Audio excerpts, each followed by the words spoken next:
Déjà 2 défaites au stade Jean-Bouin cette saison pour le Stade français. Le champion de France en titre n'a plus le droit à l'erreur s'il veut se qualifier dans les 6. Le Stade français qui reçoit Brive, l'équipe surprise de ce début de saison. Brive 6e du championnat. Les brivistes qui tiennent le ballon en début de match. Le Stade français se contente de défendre. La mêlée est sanctionnée, la conquête parisienne est défaillante et Gaëtan Germain, le meilleur réalisateur du championnat, ouvre le score 3-0 après 12 minutes. On joue la demi-heure de jeu, une pénalité de chaque côté, une de Stein, une de Germain. Les brivistes sont tout proches de l'embut parisien. Assièchevili, le pilier remplaçant, ramasse et aplatit derrière la ligne. Monsieur Ruiz, l'arbitre de la rencontre, demande la vidéo. Il va vérifier s'il n'y a pas une faute de main du pilier briviste. En effet, au ralenti, on s'aperçoit qu'Assièchevili commet un léger en avant au sol. L'essai est logiquement refusé. Brive mène de 6 points, 9-3. Juste avant la mi-temps, Mafi démarre derrière son ruck. Il fixe Bonneval, donne à Galala. Mais le centre fidjien commet un en avant. La bourde de Galala qui vendange une nouvelle fois. Les brivistes qui ne parviennent pas à inscrire un essai en cette première période, qui ne valident pas leur domination dans ce début de match. 12-6 à la mi-temps pour les brivistes. Un score favorable au Stade français qui n'est mené que de 6 points après une première mi-temps pour le moins compliquée.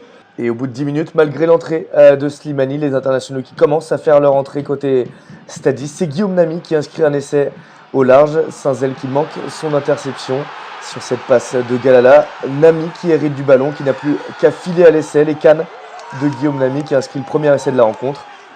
Mais les Parisiens réagissent 6 minutes plus tard, mêlés dans les 22 brivistes. La sortie est chahutée, mais finalement Alexandre Flancard va ramasser le ballon. Deuxième ligne internationale allonge pour YCA. YCA qui fixe pour Djibril Camara. Le Stade français revient dans la partie.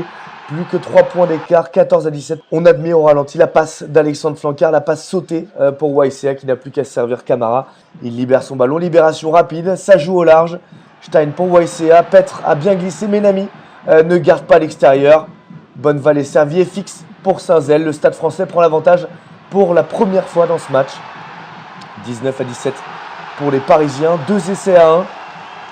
Mafi tente de jouer un renvoi au 22 rapidement. Il est plaqué par Panis. Il échappe le ballon. Jonathan Danty, lui aussi, le centre de l'équipe de France, qui s'empare de la Beuchique pour aller inscrire le 3e essai de son équipe.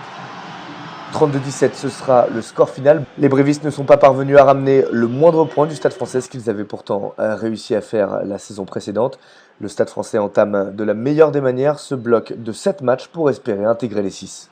Le Stade français qui recevra Grenoble le week-end prochain à Jean-Bouin, mais sans ses internationaux, puisqu'il s'agira du premier réel doublon pendant ce tournoi des 6 nations.